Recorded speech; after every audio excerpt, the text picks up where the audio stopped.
Hello and welcome to EE233. I'm your instructor, Gregory Myers. In this video, we're going to take a look at our sort word function. This function is part of, and this video is part of a larger series of videos that focuses on several different sorting algorithms as well as examples of how to use them. So we're going to focus today on the sort word function.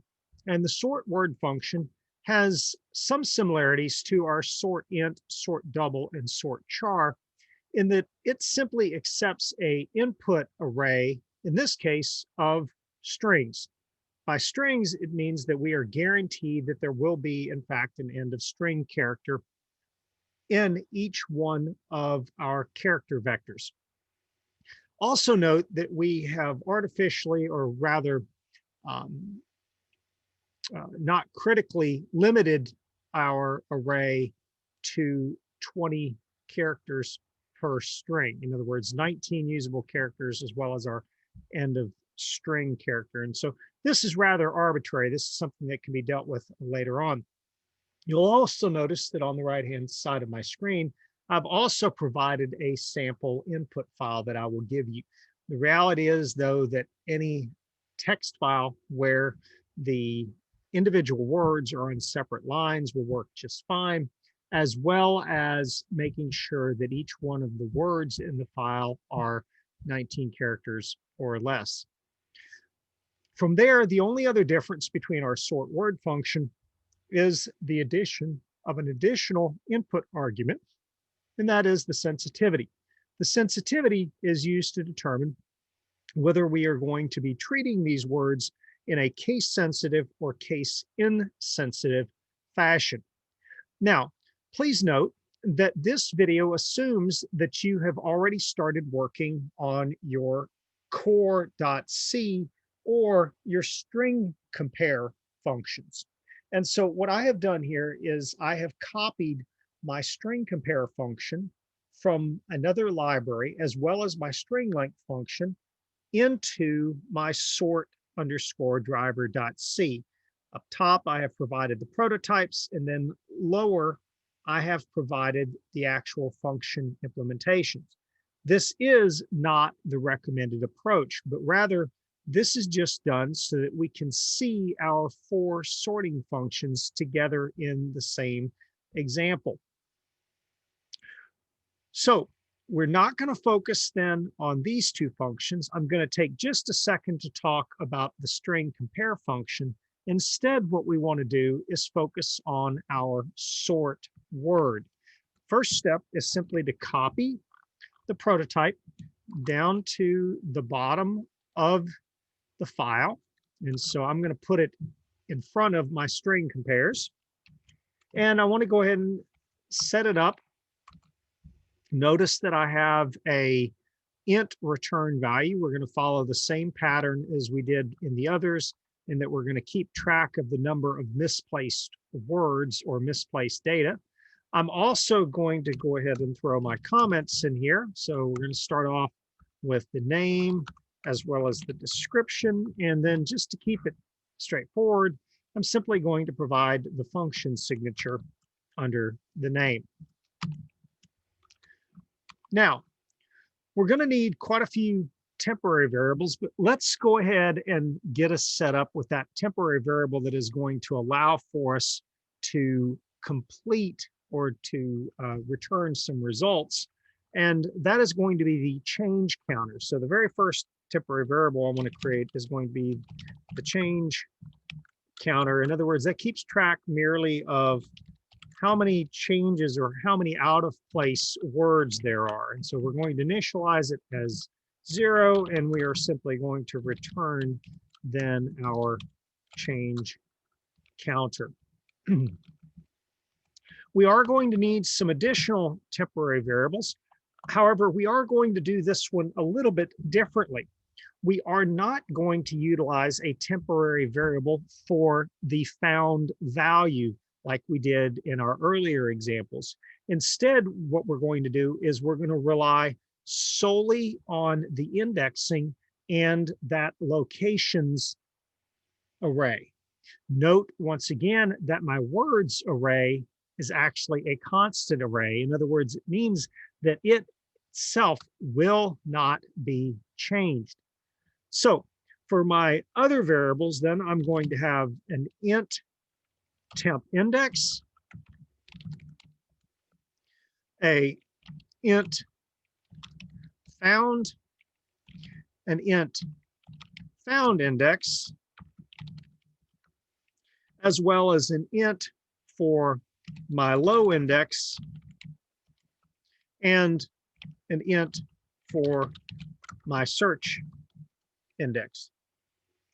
Now, like before, we are also going to handle the order. So the first thing that you should probably consider doing is to simply set up your if structure to handle ascending and descending. So if our order is equal to ascending, else if order equal to descending, and then lastly, else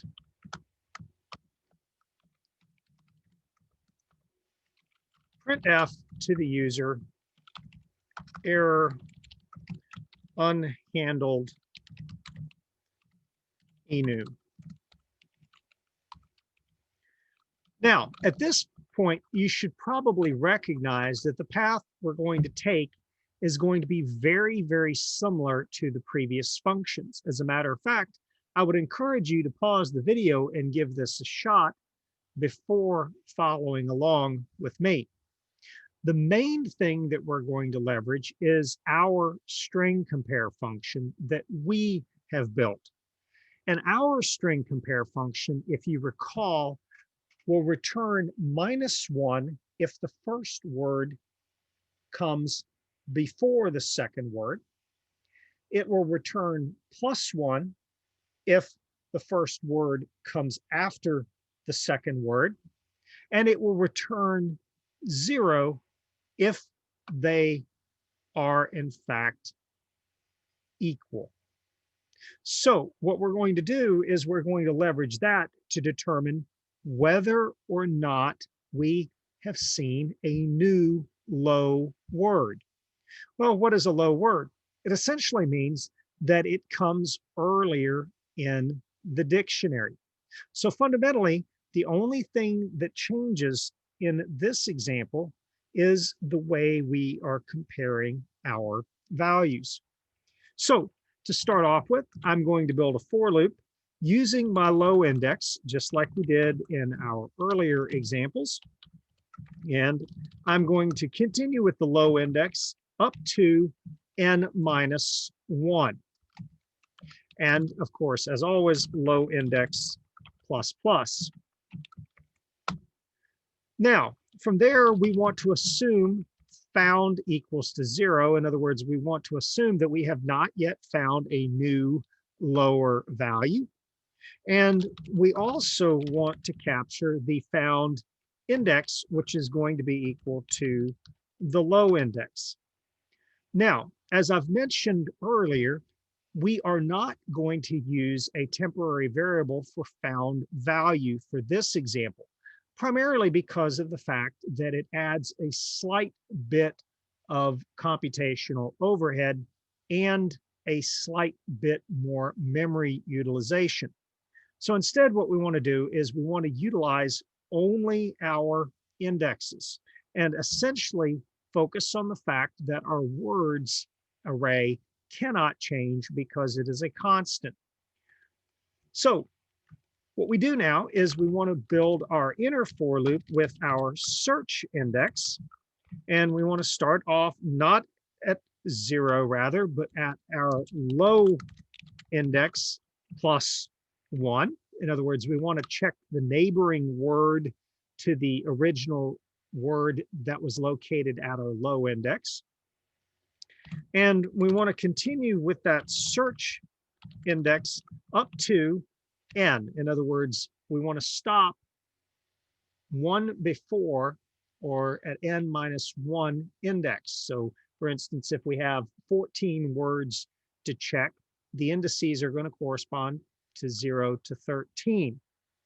And then at that point, we simply want to increment our search index.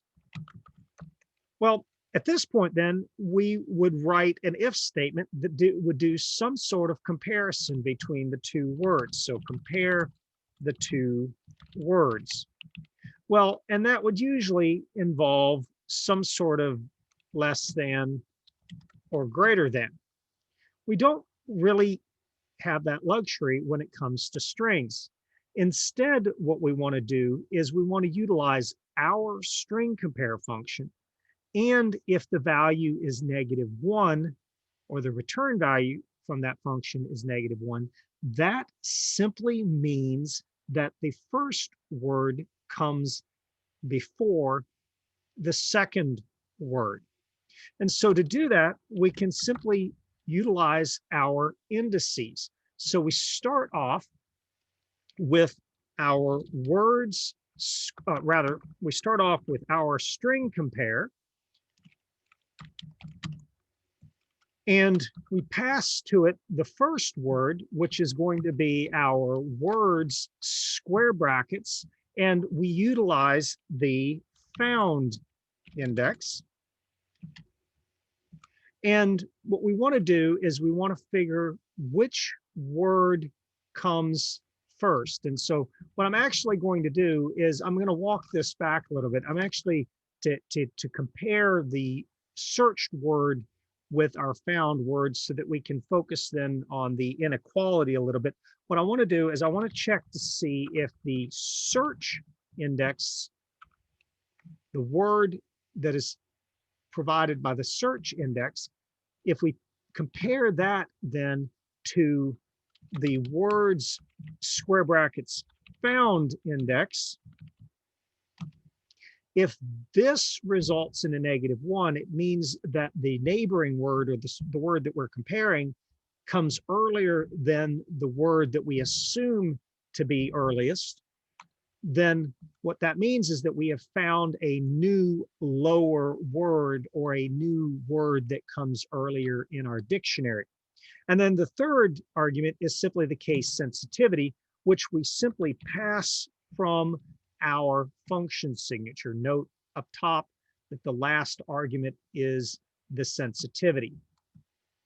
Now, if this function equals to -1, that simply means that we have found a new low value, so a new low word, meaning it comes earlier,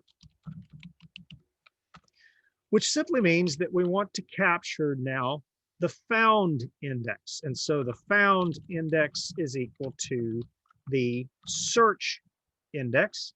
And as in the earlier videos, we want to keep track of the number of times we find a misplaced piece of data.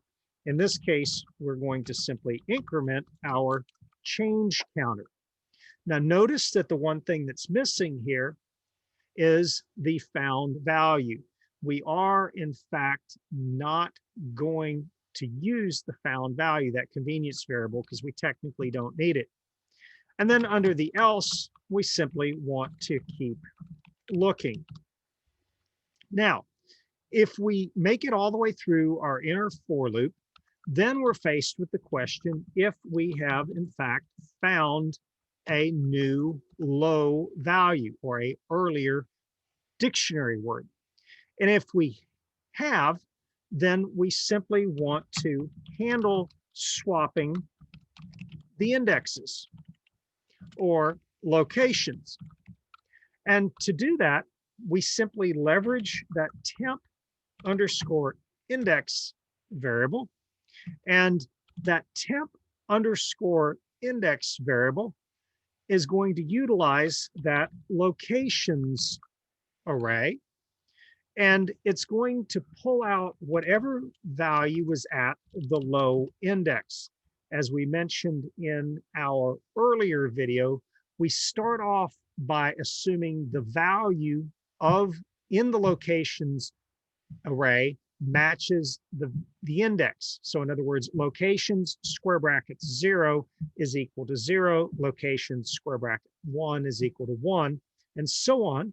And as we are doing this swapping, we are essentially changing the locations array to reflect the changes that would have otherwise been made in our words array if it had not been a constant. The second step in this swap is to simply say locations square brackets low index is equal to whatever was stored at the locations found index. In other words, what it's doing is it is taking the line or the index number of the new lowest word and putting it at, for instance, locations square brackets 0. And then the third step is to update then the value in locations found index with the value that was temporarily stored in our temp index. Under our else here, there's really nothing for us to do. Now, before we go any further, why don't we go ahead and take a second to build this, make sure that we don't have any syntax errors, any compile issues. Looks promising. The first thing that you should note briefly is that we have done nothing with a character vector.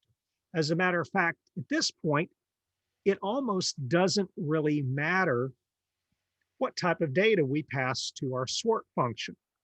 We would just simply have to provide some sort of comparison tool. So in this particular case, as long as our string compare provided through its return value a relative order between our two words to tell which one came earlier or later, it wouldn't really matter what the data type was. And so what we can do now is we can actually copy all of the code inside of our if statement down to our else if with some very, very minimal changes. Particularly now what we want to do is see whether we have come up with a later word or a higher word, meaning a word that comes later in the dictionary. And to do that, we simply change our -1 to +1. And at that point, then it just simply becomes a matter of changing our comments. Now, please note in this first example, because we know that our three potential return values are -1, 0, and 1, that essentially the else handles the scenario where the words are matching or that the search word comes after the found word. Once again, let's go ahead and build it. And if we don't have any compile issues, what we can do now is we can focus on updating our main so that we actually have a sample array to utilize. And so what we'll do here is we'll come up to main and we'll think once again about what switches need to be provided, starting with the executable name and the switch that indicates that we want to sort words, and then probably an input file name, in this case, sample_o2.txt. So what we'll do here is let's make sure that we have the right location. We'll simply do an else if, and our argc will be equal to 3. And we're going to use the string compare I to compare argv square brackets 1 to see whether or not we have provided our sort_word switch, which matches our function name. And if those two are equal to 0, or in other words, string compare I returns 0, we're going to assume then that the third argument is in fact the file name. Once again, a very dangerous assumption, but we will do some error checking. Now, as far as temporary variables that will be needed here, the first thing I need is a way of opening the file. So we're going to start off with an input file pointer. I also need a way of storing the words in the file. And to do that, I am simply going to create a two-dimensional array of characters, and we're going to call it contents. And that contents, the first dimension, we're going to actually just go ahead and set it to 20. We won't actually need that many values because our sample input file only has 14. And then we're going to specify 20 columns, which essentially says that I can have a string that is 19 characters long along with my end of string character. We also are going to need a index variable, and we probably are also going to need a results variable. Now, we might have missed something. We'll come back and add it. Now, the first thing we want to do is we want to use fopen to open our input file that is specified by argv square brackets 2, and we want to open it for reading. We also want to check that our input is not equal to null. And if it is, we simply want to provide some sort of message back to the user that says error, failed to open %s, and we provide the file name back to the user. In this case, it's going to be argv square brackets 2. Now, please note, little typo here. I have typed in lowercase null. Now, assuming that input is not equal to null, we can now start reading the file. And to do that, we want to have a compound condition in our while loop. The first thing we want to do is we want to check to see that our index is less than 20, meaning that we simply don't read in more words than we have room for. And the second thing we want to do is we want to utilize fscanf, and we want to use the input file pointer as well as the %s to indicate it's a string. And we want to use the contents array, but specifically the address of the contents array at a specific index. Now notice here we're doing an ampersand to indicate the address, and we are specifying the first dimension only, which means that it's essentially the address of a particular row in our two-dimensional array. And if that is not equal to end of file, then what we want to do is a couple of things. First, for convenience, we simply want to specify what value was pulled out of the file at what location. And so we're going to keep this one pretty simple. We're going to do a %d and a %s. And in that first placeholder is simply going to go the index. And in that second placeholder, we'll go contents square brackets index. Now, at this point, you've probably noticed that I failed to initialize some of my variables, and I need to initialize my index as well as my results. But we are going to use the results variable as a way of capturing our sort words output. So we don't really have to worry too much about that. Now, at this point, inside of the while loop, the only thing left to do is simply increment our index. Once we have either reached 20 words or end of file, we simply want to close our file. So in this case, it's going to be our close input. Now, at this point, what we can do is we can capture the results from our sort words. However, if you recall, we also have to have a locations vector. And so we want to go ahead and create a locations vector the same size, or rather the same number of rows as our contents. And what we're going to do is we're going to use our index to be able to track how many actual rows we have. So at this point, we can simply say results equal to sort word. We want to pass to it now our contents, and we also want to pass to it the locations, as well as n, which will indicate the number of rows successfully captured, or the number of words successfully captured. In this particular case, we're going to use our index variable one last time. And then as far as the case sensitivity is concerned, it's up to you. So in this case, what I'd like to do is I'm just going to use case insensitive. Now, at this point, what I would like to do is I would like to simply print out a statement similar to what we did earlier. If you notice, we have the number of out of place values.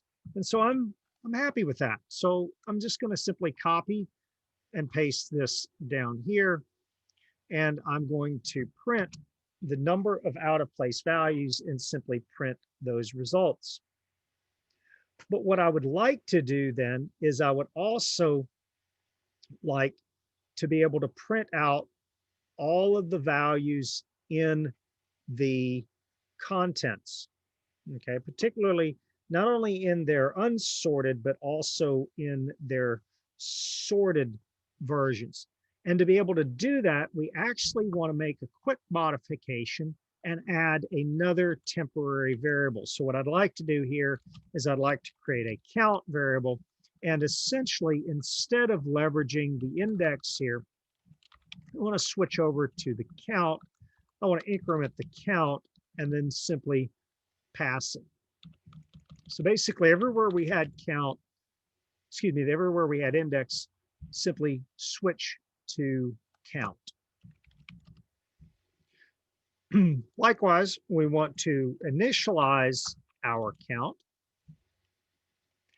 And this will allow for us then to print out exactly the number of rows that we captured from the file. The earlier example, we didn't care so much because we assumed we just had 100 and that was it. In this case, we want to have a little bit of flexibility. So to do that, we simply want to build a for loop. So for index equals to 0, index less than count, index plus plus. And inside of here, we want to have a print statement. And we'll play around with this a little bit, but we're going to start off with the original contents. So we're going to say contents, square brackets, index. And we're just going to use the word is here and specify a %s followed by a new line. Once again, we're going to play around with this just to see what we like. And then we're going to follow this up with contents, square brackets, index. And note, this shouldn't be all that interesting. This is actually going to be the original value location. We want to follow this up now with another print statement. And this time around, we want to specify contents, square brackets, locations, square brackets, index. Don't forget the second square brackets. And we're going to say is %s followed by the new line. And in this case, we want to provide the value to %s as contents, square brackets, locations, square brackets, index. And this should be the new value location. And I'd like to squeeze one more thing in here in between these two, and that is I'd like to do a printf on just simply the locations square brackets index. And this is going to be a %d because this is nothing more than an index or an integer. And likewise, I simply want to print, essentially, I want to pull the value out of the array just like I have it typed in the string here. So location square brackets index. And so this should be the new, or rather the old location. In other words, this should tell you where it comes from. All right. Tell you what, just to make sure I don't confuse anybody, I'm just going to specify location here because depending on how you view it, then we'll leave it at that. I've noticed that some people are see it differently than others. So I'm going to go ahead and build this, and hopefully we don't have any typos. All right, that's good. What do we have wrong here? All right, 1 second. And I'm going to go ahead and rebuild this. It appears to be just warnings. All right, let's see what we've got here. Too few arguments for sort word. Ah, yes, we did forget one. So we have our order. We'd like to specify ascending, and that I did omit that. If you look at your sort word function, you should have a total of 1, 2, 3, 4, 5 arguments, and I only passed 4. Let's go ahead and build this, and then we have a warning. Let's build it one more time. We can, yes, all right. So let's see then if we have any issues. So I'm going to go ahead and clear my screen. I'm going to go and do a dir, and if you'll notice, I am missing my sample underscore o2.txt. I want to go chase that down. Let's yes, nope, there it is. It's actually down there at the bottom. There's our sample o2.txt. And we want to run our sort underscore demo.exe. In this case, we want to sort underscore word, and we want to use our sample o2.txt. And let's see here. We've got some interesting results. This looks much like we have forgotten to initialize a value. So let's go up to our main real quick. Let's see what we've got here. We've either failed to initialize something or we have an issue inside of our sort word. So we've initialized our count. Our index is inside of a for loop. And I mentioned it, but I didn't do it. I failed to initialize my locations array. And so like what we did before, we want to simply leverage our loop here. And in this case, what we're going to do is we're going to leverage the count variable rather than the index variable. And also I see I have another problem here. I missed one of my variable name changes. So please take a second at this point to recognize that I switched from index to count. So we had the variability of choosing the file size as opposed to hard coding 20 rows in here. So in this case, I think we've got everything. I don't see, nope, one more there. So we have count. All right, so take a second at this block of code right here to make sure that you have only counts in here. The index should only be used later on. All right, so let's go ahead and build this. And let's see here. I have a warning again. Let's see if we've got any true errors. All right, 1 second here. We'll go ahead and Control C because our executable has hung. One last time, let's go ahead and build it. There we go. And now let's see what happens when we rerun this one more time. And we have a hang here. Let's go ahead and hit Control C one more time. We seem to have a problem inside of our sort function, I believe. All right, a quick look through the code in our sort word. You notice that it hung indefinitely there. That's usually indicative of an infinite loop. And sure enough, I have accidentally forgotten to type the plus plus. I mentioned to increment the search index, and perhaps some of you already noticed it in the video, but essentially I left off the plus plus there to increment our search index. Once again, let's go ahead and build it. And hopefully we've got all of our errors out of the way here. So let's go ahead and clear the screen. And we'll run it one more time. And that's a lot of noise. All right, so probably what we want to do is reduce the amount of what it's saying. You would agree here that this right here just represents the initial file and the initial line. So what we can do now is we can actually come up here to our main. We no longer need this particular printf. You can leave it in there if you're not bothered by it. I'm going to go ahead and build it one more time. I'm going to clear my screen. And I'm going to run this one more time, and then let's take a look at the results. So taking a closer look at your data, you'll see that our sorting algorithm does not seem to be working quite right. It does seem to get the first letter or the first word in its correct location. However, the rest seems a little bit out of order. So what we want to do now is we want to take a second to take a look at our sort word and see if we can figure out where the mistake is.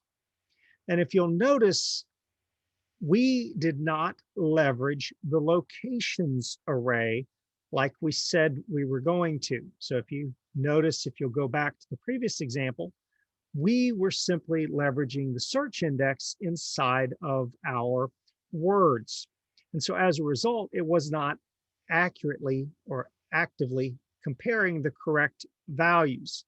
So instead, what we want to do is we want to replace then our search index with that nested array of locations square brackets search index. And remember that that locations array essentially provides the mapping between the old and the new locations. And so in this case, we can also do this with the found index.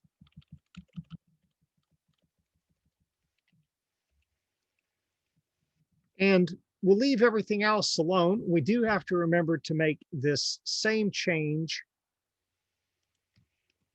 on both branches of our if else if. So before we forget, we're going to go ahead and paste this here. We're going to go ahead and build this one more time. And let's see if we can also take a second to clean up our output. This looks a little more convoluted than I had expected.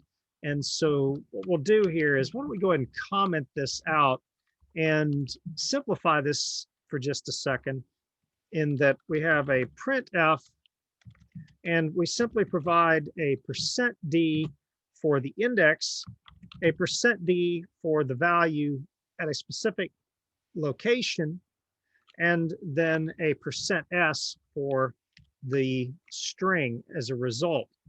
So the first one is going to get index, the second one is going to get locations square brackets index, and the third is going to get the contents square brackets locations square brackets index. All right, so let's give this a shot real quick. Let's go ahead and build it one more time. We'll clear our screen and we'll rerun it, and you'll see now that we are sorted, and more importantly though, we have the old index In other words, the old location where the value originally was. In other words, if you take a look at our file, the A was originally index equal to 7. It was moved to index equal to 0. The Alabama was index 3, got moved to index 1. The other Alabama that was index 13 got moved to 2. Index 4, which correspond to row 5, is the at, and so on, all the way down to index 10, which was where university, lowercase u, university was, and it got moved to index 13. So once again, focus on the fact that in this particular example, we don't actually make any changes to the words array. Instead, what we do is we make all of the changes to the locations array, which requires us then to nest that locations array inside of the words array. In other words, that's how we index a specific word that we want to compare. And essentially, this locations array provides a mapping between the original location of the word and the new location of the word. Just to make sure that we've got this working properly, one of the things that we can do is we can go ahead and comment out this first version, or this first one, and we can also test our descending. And we're going to go ahead and build this. And now if we rerun this, we seem to have a issue here. Let's see if we can go chase this down. In this case, I believe that we probably also have an infinite loop, in which case that's probably that same plus plus that we forgot on our search index. And sure enough, there it is.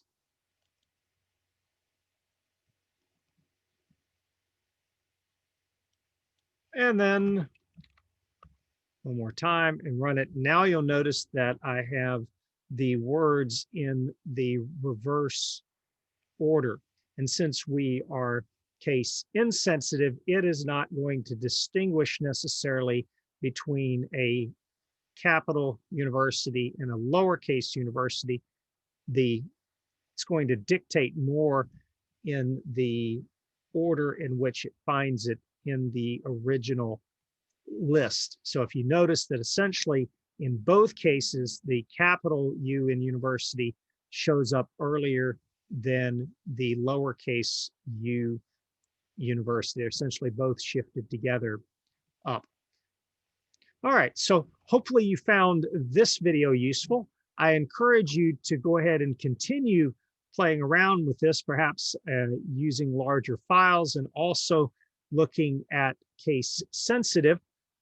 Keep in mind that you want to finish this function and then you want to bring it into your core demo, because we're ultimately going to use it in our data demo. As always, if you have any questions or comments, don't hesitate to email me, and thank you for watching.